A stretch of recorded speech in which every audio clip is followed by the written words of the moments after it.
18 సంవత్సరాల కల నెరవేరిందనైతే చెప్పుకోవాలి. ఈ రోజు కోసం 18 సంవత్సరాల పోరాటం. విరాట్ కోహ్లీ మరియు ఆర్సీబీ ఫ్యాన్స్ల ఎదురుచూపులు కప్పు ఎత్తాలి విరాట్ కోహ్లీ అని. అది నెరవేరిందనైతే చెప్పుకోవాలి. దీన్ని బట్టి మనకి ఏది అర్థమవుతుందంటే రిజల్ట్స్ ఎలాగున్నా కూడా మనం కష్టపడుతూ ఉంటే, ప్రయత్నిస్తూ ఉంటే విజయం తప్పకుండా సాధిస్తామని. జెర్సీ మూవీలో ఒక డైలాగ్ ఉంటుంది కదా, ఆపేసి ఓడిపోయిన వాడు ఉన్నాడేమో కానీ ప్రయత్నిస్తూ ఓడిపోయిన వాడు లేదని. ఇది 18 సంవత్సరాల తర్వాత జెర్సీ నెంబర్ 18 సాధించిందని అయితే చెప్పుకోవాలి. మీరేమనుకుంటున్నారు ఈ విజయం గురించి? దీనికి కారణమైన కృణాల్ పాండ్యా మరియు ఆర్సీబీ కెప్టెన్, ఫ్యాన్స్, ఇంకా ఎన్నో ఎన్నో ఎన్నో ఫ్యాక్టర్స్ ఉన్నాయి.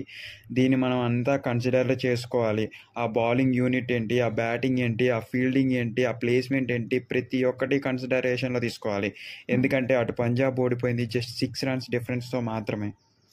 కొంచెం అటు ఇటు అయినా కూడా ఏమయ్యేదో తెలుసు కదా. శశాంక్ సింగ్ ఏం చేయగలడో కూడా గుర్తుంది కదా. పోయినసారి 6 సిక్స్లు కొట్టాడు కదా. ఆ సీజన్ మర్చిపోయారా?